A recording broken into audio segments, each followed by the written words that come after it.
and we're going to be in discussion today with Monica Moisin of the Cultural Intellectual Property Rights Initiative, and we are Craftsmanship as a vehicle for a greener future. So, really excited to have this topic tonight. Hi, Monica. Hello, Jeremy. Hello, everyone. So good to see you again. Our Sunday meeting. I'm always looking forward to it. Me too. Welcome. Oh, that's nice. Yeah, I have a bamboo chime here. That's lovely. I have some bells from Kutch up there. Kuldeep definitely knows them. We bought them together on a visit to one of the United Artisans of Kutch members, bell makers from Kutch. Oh, very nice. So welcome, everybody. Hi, Annie. Hi, Adela. Hey, Arizu. Hi, Kuldeep. Kuldeep's joining us from Kutch. So, Monica, why don't you just introduce the topics today and what today is, the 26th of April? 26th of April marks a double celebration for us. So the World Intellectual Property Rights Organization has declared this day a few years back, a day when we celebrate intellectual property. Intellectual property rights have meant a lot throughout the years, throughout the past centuries for humanity as a whole. In a knowledge-based society, we managed to get, our ideas written down into texts, and these texts, this copyright protected. We got to basically legally protect creations of the mind, right?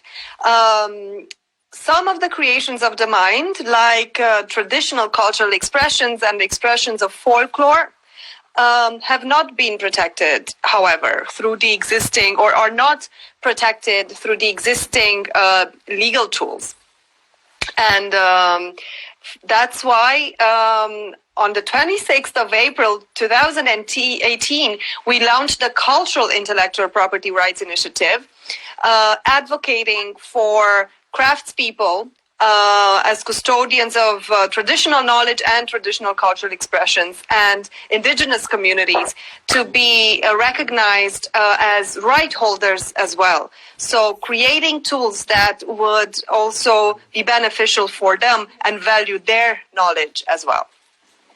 Amazing. Yeah, and we're going to talk about some of those tools today in our discussion. So, again, today's discussion is craftsmanship as a way forward for a green future. So, to get started, why don't we first talk about just using different words. So, when you use a word, you use the energy of the word and why it's important to ensure that the vocabulary we use is accurate. Right. Terminology is very important in this space. Just to go one step back to maybe connect a bit why the theme of the talk today, craftsmanship for a green future. Every year, the World IP Rights Organization sets a new theme of celebration. And this year, the theme was innovation for a green future. But for me and for many of our members of the cultural IP rights family, craftsmanship is itself innovative. It's a form of innovation. It has survived for centuries. It has sustained for centuries. So there is a lot of innovation in the craft space. That's why we kind of tuned the theme to our field of interest, and we transformed it in craftsmanship for a green future. Then why craftsmanship and not just handmade for a green future? When we look at craft holistically, or for me it was interesting to read. So my native language is Romanian. But in North Germanic languages, craft is directly translated to strength, power. So to me, it was such an empowering word, or I found so much more meaning when I learned this behind craftsmanship. Craftsmanship is not only something that is made by hand. It becomes much more. It becomes like a power device, a power concept. Absolutely, and likewise, when we use the word craftsmanship, it has a specific connotation, like the crafting guilds, guilds of craftsmanship, and the culture of craftsmanship, how it's passed down and through apprenticeships. Right. So craftspeople in many parts of the world have a age-old heritage and a system. So the guild system, for example, very famous in the UK, in Germany. One of our members, Romania-based project Craftmate, half of the project is a authentic, instructed wood craftsman who has undergone the whole process of getting this status.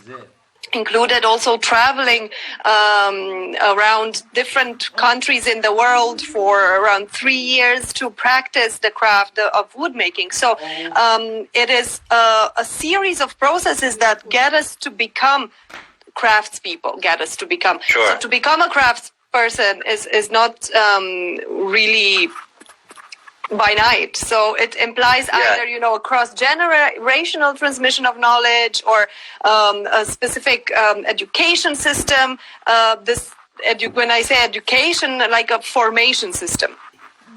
Oh my God. And in India, actually, the craft industry, craftspeople are the second largest. It's the second largest employer of people in India. So craft communities across India, not just in textiles, in other crafts, wood crafts, clay crafts, fiber crafts, across India, it is the second largest employer here, and it has a history thousands and thousands of years old.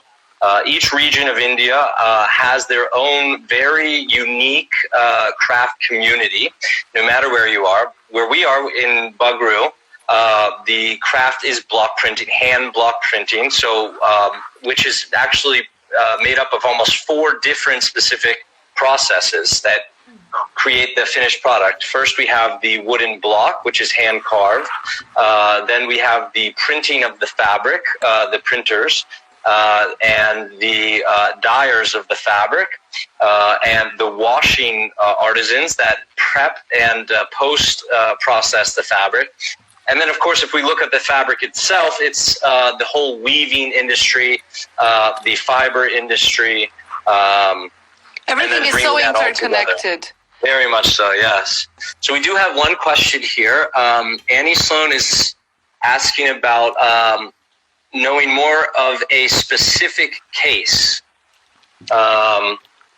Specific case of crafts? Maybe, do you have any example of where things like... Annie continues her questions. If I am inspired by an elephant design I see from the 18th century, can I use it as a starting point, or can I copy it? I'm not going to do this, but I want to know. So I think the question is related to basically symbol. I think to reduce it to a legal language, we're looking at traditional cultural expressions and whether this expression of the specific elephant design is part of the cultural heritage of a specific nation or a tribe, a group, a community. In getting inspiration from it, as long as the cultural background is understood and the new creation is not kind of diluting that cultural background, drawing inspiration is definitely okay, and it should be encouraged. Then the question is, copying it and placing it simply on another medium is what we advocate against. So, and many of the communities that is that for a motif that is specific to a specific medium, or imagery that's specific toward, say, miniature painting or block print or woven motif or pottery? It doesn't really matter on what medium, right? It's more about, to give you a specific case, different types of embroideries and the way they are placed on a blouse, for example. This is a Romanian blouse. There was a Romanian blouse, a case where, Tom Ford copied the placement, and maybe it wasn't the exact same way that it was stitched, but the placement and the colors, and so the color distribution, the composition of a Romanian blouse from the region of Sibiu. And that was perceived by the Romanian community as a cultural appropriation. It's an identical copy of a design. If you take a specific elephant, it is now depends on what you want to do with it. If you want to use it for your interior design and there's no commercialization, the problem arises when you start selling these products, and either you attach your own and only authorship to it, as if you are the creator, without explaining that maybe you found inspiration in another culture, so you don't credit the source community. That's a problem. Or when you start selling them and you know the community where it comes from, and you don't work with them for, production. So you don't engage them in the benefit sharing. That is a problem, and that's where the World IP Rights Organization has tried to come up with different solutions. Some of them we have taken and explained further and disseminated to the public, basically. And that's what we're trying to do at the Cultural IP Rights Initiative, to help the stakeholders, so craft communities, but also textile and fashion industry stakeholders to understand these tools and to use them. Right. There is the policy that has really inspired me, that you talk about a lot, is the 3 C's: credit, consent, and compensation. So I think one thing that's really good to take into consideration when it comes to inspiration and whether something's copied or it's just an inspiration, is it have that specific community? Did you get consent to use that? Are you giving credit to that community? And are they being compensated for using a very maybe geographical or indigenous specific motif or element of design? Exactly. So we try to make it as easy as possible. How would it be? A basic test that you can make. The 3 C's rule. That's what they're for. So the moment when you're questioning yourself, am I allowed to do this? It's already to a specific case. It's already a problem. Should the communities be trademarking their culture patterns? Exactly. It's like a trademark, but not a trademark. It's a very good question Ian asks here. So trademarks are, as an IP tool, are not are not good for this space, because they are meant to distinguish the goods of a company from the goods or services of another company. In the craft space, we cannot do that, but we can invent a new form, a different tool. We can call it a cultural trademark if you want, but this tool doesn't have to. We cannot talk here about restricting too much, because it won't be one company. It will be the general custodians of that craft or of that pattern, and that can be a very big community. So, for example, in India, is it going to be all Indians that can do the specific craft, or only people who come from that craft community? Only a Chipa can do block printing in Bagru, or someone else as well. And these are things that only the community or the state can decide. So here there are many possibilities, but we need to want to act. Right, and that also brings up a good point, is involving those communities in this discussion. These aren't decisions that you make just with yourself or your team. It's very important to work with Monica has an amazing platform where you can work with these communities, or you can consult with the Cultural Intellectual Property Rights Initiative to ensure that you're working in an ethical way with the communities that you're involved with. So now I would like to take the discussion to the second part of our topic, which is a greener future. So maybe we can just first talk about what is green in this situation. So our interpretation, I think, and WIPO as well, now I think when we say green, we think of the overarching concept of sustainability. And this is where we wanted to bring the discussion basically with our topic today as a green future. A green being, the color of life, being the color of regeneration, having these multiple meanings and this holistic look at the topic. So how is craftsmanship related to rebirth, to sustainability, to being self-sustainable? Right. Green is also nature, natural, healthy, health. Right. So I think kind of inherently, a lot of the time when we look at these craft communities and craftsmanship in general, it is very green. It's very low impact on the environment. If we look historically, a lot of these industries are zero waste and have zero carbon footprint. When we think about textiles in India, especially. If we look historically, the fiber was grown in a very sustainable manner, meaning it would grow year after year without any impact on the environment. And similarly with other natural fibers like linen and hemp even. So hemp had a tremendous position when it comes to a green aspect of fashion and craftsmanship. Absolutely, and I've been talking about hemp so much recently. So hemp, my great-grandmother and father and great-grandfather, they were harvesting hemp in their on their land. At that time, Romania was probably one of the biggest exporters of hemp. It's kind of the birthplace of love for hemp. I still have hand-spun and hand-woven bed sheets, chunks of fabric that my great-grandmother has woven.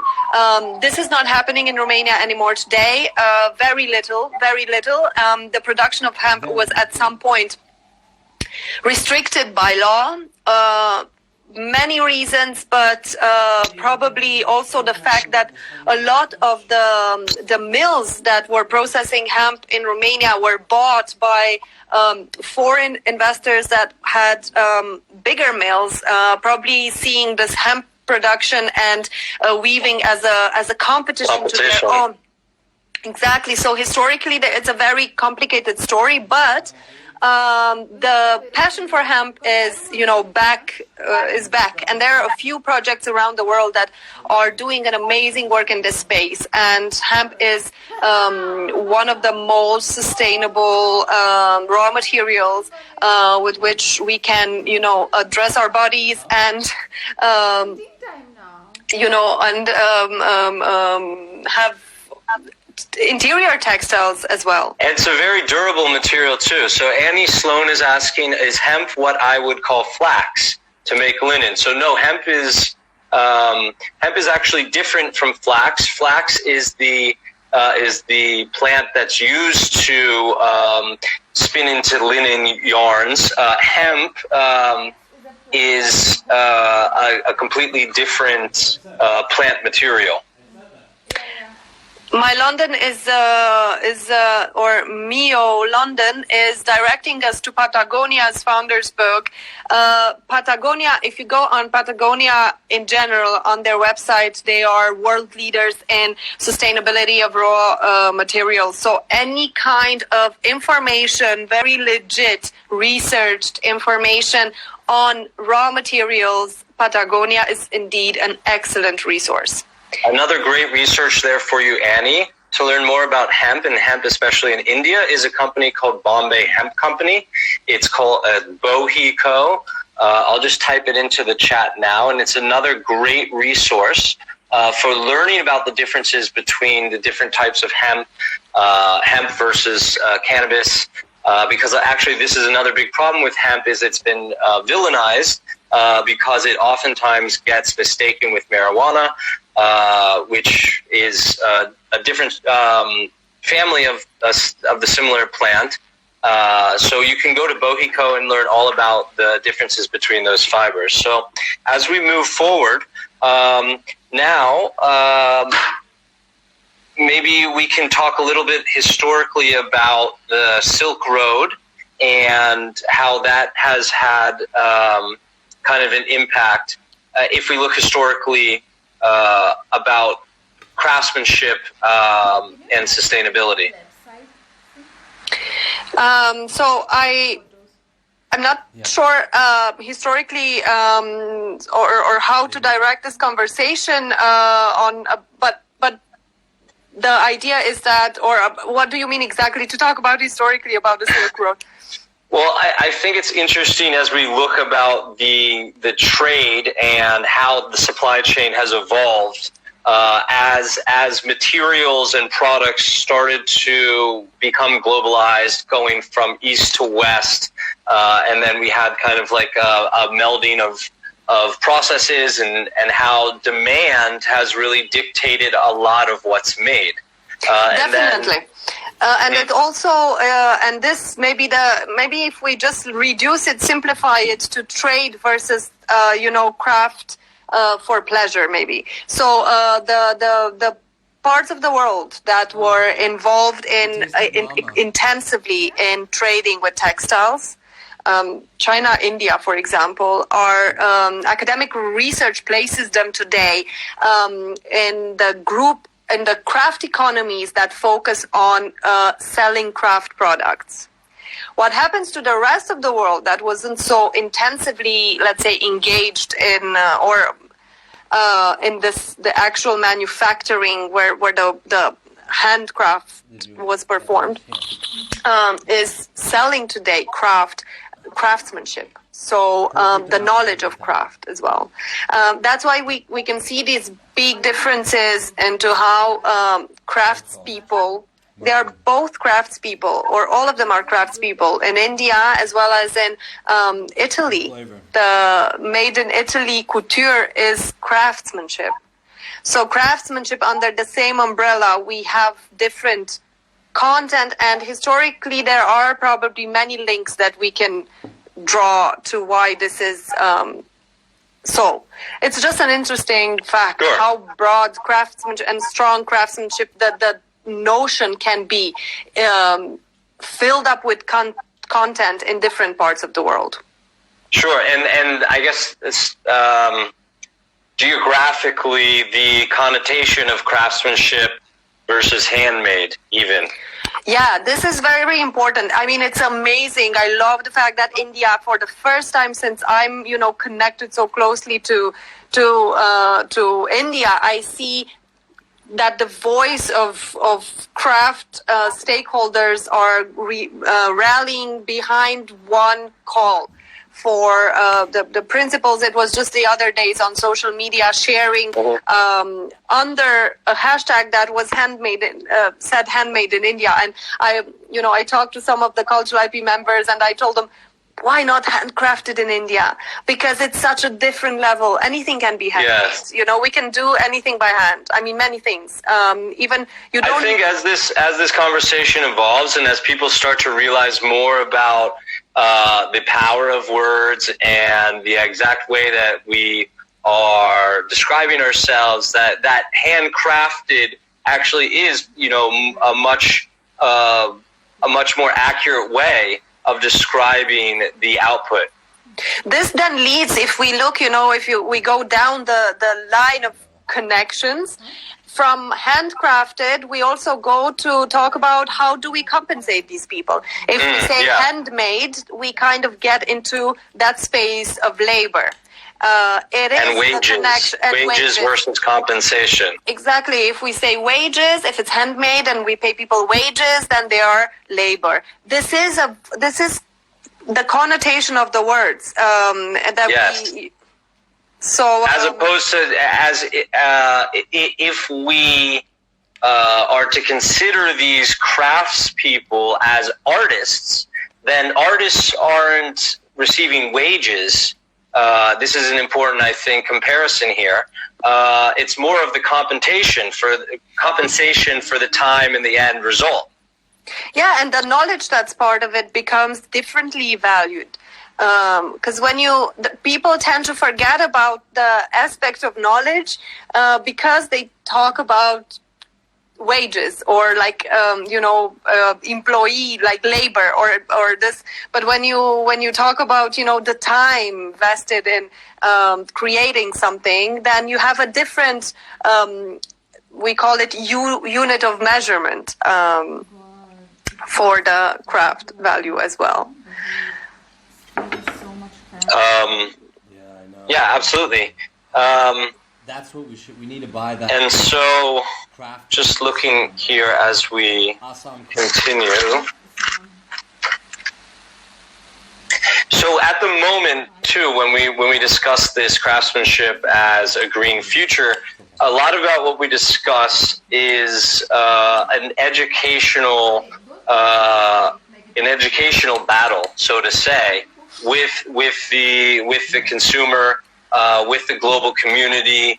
I don't like it to be East and West, but often that's an interesting. Go ahead. No, you're right. I mean, there's so many topics, so many different like this. We always have this, the colonial past. We cannot, take it completely out of the debate. There are so many things that this debate is so complex. But ultimately, you have ground experience with both working with consumers. You are educating consumers, right? Exactly. What you are doing is absolutely amazing for, we are changing basically the traditional business models, if you want. What you do is primarily an education platform, or I see it like that, with immersive learning experiences, people in understanding the processes behind, crafted products. Because when you don't understand the language of craft, when you think it's just handmade and you don't understand the language of craft and everything you need to know to go through those processes, you will not understand really the value of the handcrafted product as well. And coming back to that, one of the things that we see a lot here and what we realize is that people have no real understanding about the process, about the time and the effort and the knowledge that these communities have and what goes into making these products. So in this discussion, a lot of what, if we look at it as, okay, we need to see some sort of outcome here, and what is our goal in this discussion is to educate those masses about kind of this consciousness that we have to come into, and realization about our buying habits and the impact, the social and environmental impact that we have. Because if we look at it, really less than 1%, 0.1%, 0.01% of the general public has an understanding about these issues. Everything we talked about. I know that a lot of our guest viewers, which, hi again, everybody. We're so happy that you could join us, are in this discussion. But we also have to think about all those people that are not in tune with what we're talking about, and how can we get them involved, and who do we need to work with to make sure that this is a relevant conversation we're having today? Definitely. Benanza Design. I'm sorry if I mispronounced. A very good question. That's our friend Bethany from Vermont. Hey, Bethany. Hey, Bethany. So what are other nuances that are important to mention? People who ask these questions, we need to give them, the tools. Another interesting nuance is whether, is it a production service that the company does, or are they engaging in co-design? Because this is, again, a different space. Are you talking about compensation and wages? We talked about whether it's collaboration, co-design, or production services, buying, supplying relationships, because here we have an intersection, a very interesting intersection of different fields. You have the textile and, let's say, fashion production, and we had that discussion, Jeremy, so many times about the craft industry, which is an oxymoronic term in itself. Craft is not right. Craftsman, the craft industry. That is an oxymoron, because craftsmanship historically is a microeconomy. It's a very hyper-local thing. In India, all wherever we go, we have small craft economies. It's better to describe it and to discuss it more as the craft economy, I think, than an industry. And this is also important. When we talk, is it the craft industry? This is a point that was first shed light on to me by Craftmade, one of our cultural IP members, and Marlene, one of the co-founders. She told me, she showed me, she explained to me this oxymoron, and it was absolutely eye-opening, because I then connected all this information that I knew about craftsmanship. I knew that a handcrafted garment you have a different connection, emotional connection with that garment when you understand, the number of hands that have touched it, the time that is put in it, the attention, the care. When you know that it's not, craft was never meant to be mass-produced. This is something that, Dr. Ismail Khatri, he's the founder of Adrakpur, and one of the very important voices in the space of Adrak printing.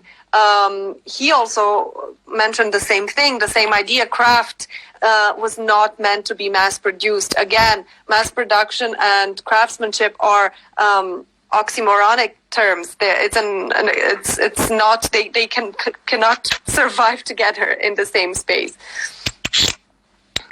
So, also, I think that's an important topic to talk about, because now, obviously, we do have growing interest from multinationals, from big retailers that realize, okay, we have to change the business model. We have to get involved with these craft communities. But at the same time, that traditional entrepreneurial mindset is very much focused on something called scaling. And so, it's really important, I think, and we've had this discussion about scaling in a craft economy, and the importance not to to also have the discussion about scaling impact versus scaling production. Very, very, very important point, Jeremy, indeed. What is scaling in a craft economy, and then using as a measures, how do we measure, impact in the craft economy as well? Scaling the impact, the number of people that are involved, that are fairly compensated, the sustainability of the craft, the generations that are continuing with the craft and not switching to other, jobs. These are measures of scale in the craft economy, and not how many people understand the value of craft, the value of these processes. These are, again, measures of scale. So here we have a comment from Shravanid.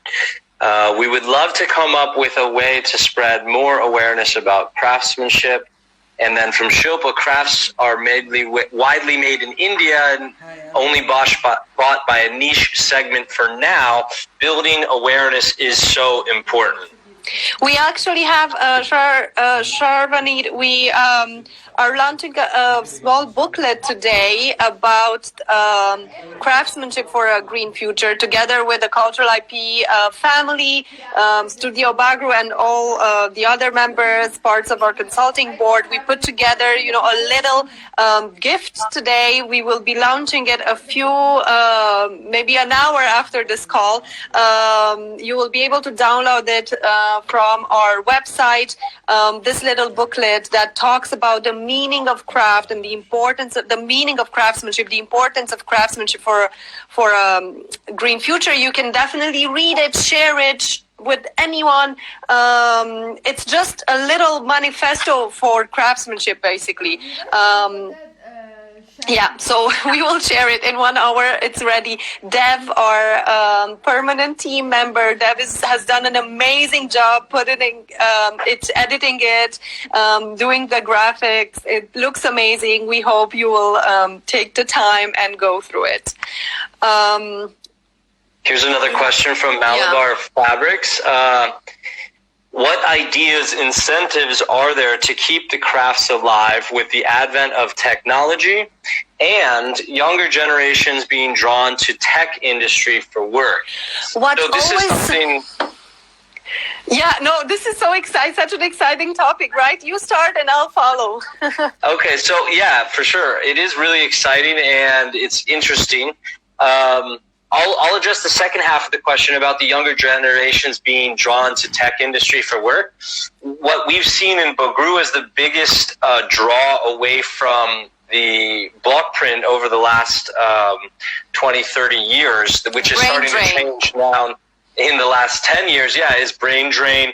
And also, there's been there was a valuation of the craft itself, just because of overproduction and mass delusion by larger buyers that wanted to push quantity over quality and a focus away from traditional design techniques and processes. So they've switched the way that they're creating things. They want more quantity because a lot of the retailers, their model was to pump the fashion, the buy and throw mentality, so that they could keep increasing their bottom line of profit.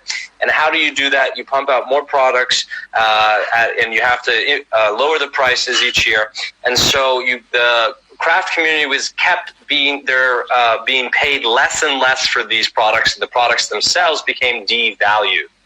And so now, only in the last 10 years, and more so in the last 5 years, as the fashion revolution has started and there's been this reawakening, and now here in this post-COVID world, we are having a big reconsideration about the valuation of these products and the system in which that they work and the supply chains that they're built in. And so for the longest time, the next generation was not interested in getting involved in this work. It was this brain drain of what Monica was talking about.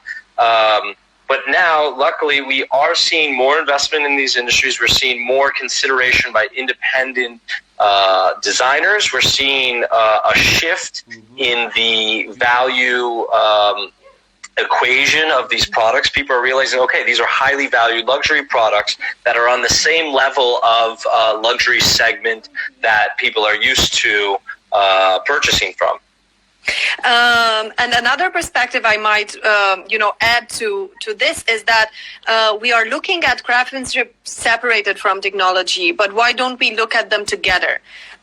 First, there are many technological tools that can help us improve the craft space. Second, we have partners from tech companies. One of our consulting board members is a serial tech entrepreneur. He's always been inspired by how many craft processes and techniques can be applied to different spaces. For example, at the Swedish School of Textiles, a knitting technique, has been used to create connectors for heart surgery. I'm not sure how they're called, but like these the material for the heart operations. Exactly. So you have smart textiles. You go in this technological space, smart textiles you call them, but many of them can be based on different processes that are part of the, let's say, traditional wisdom library. Then you have indigenous knowledge. Indigenous knowledge. Then you have people like one of our contributors and volunteers, Krishnan, who is involved in digitalizing cultural heritage. He works with one of our members in Goa to digitalize different kind of crafts-related knowledge and ancient Goan wisdom. You have digital libraries for traditional patterns. So technology should be walking hand in hand, basically, with traditional knowledge.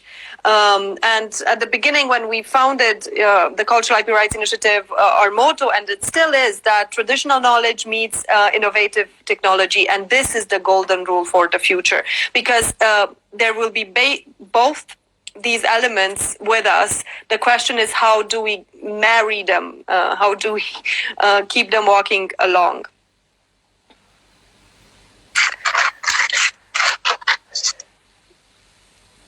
So great. It's been I'll do a quick recap here and see if maybe we want to bring everything back together. The topic today was craftsmanship as a way forward for the greener future.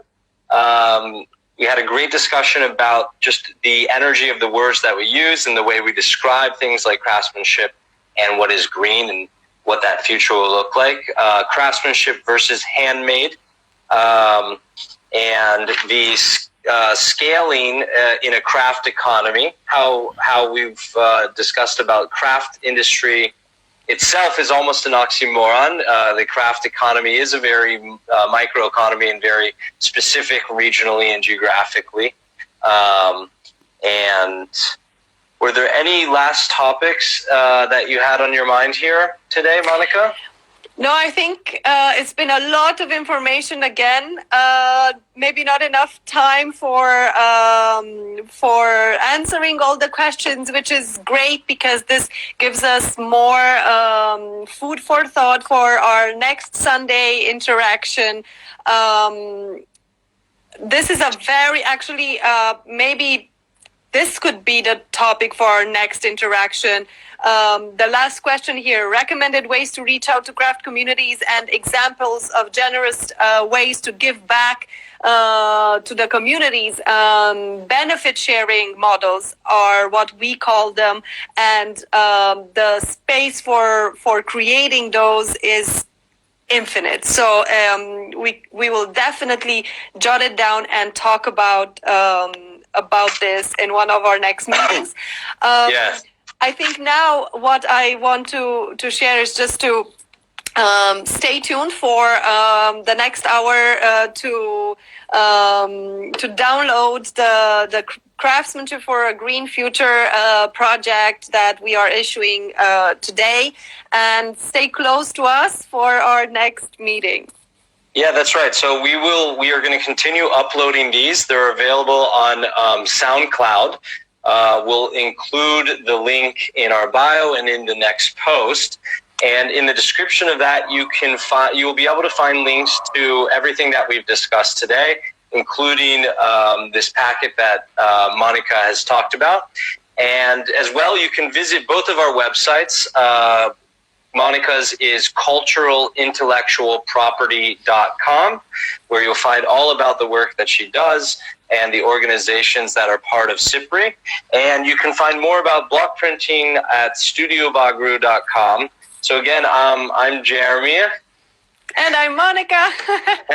And thanks again for joining us for this discussion about craftsmanship as a way forward for a green future. So we'll see you all next time. Bye-bye. All right. Bye, everybody.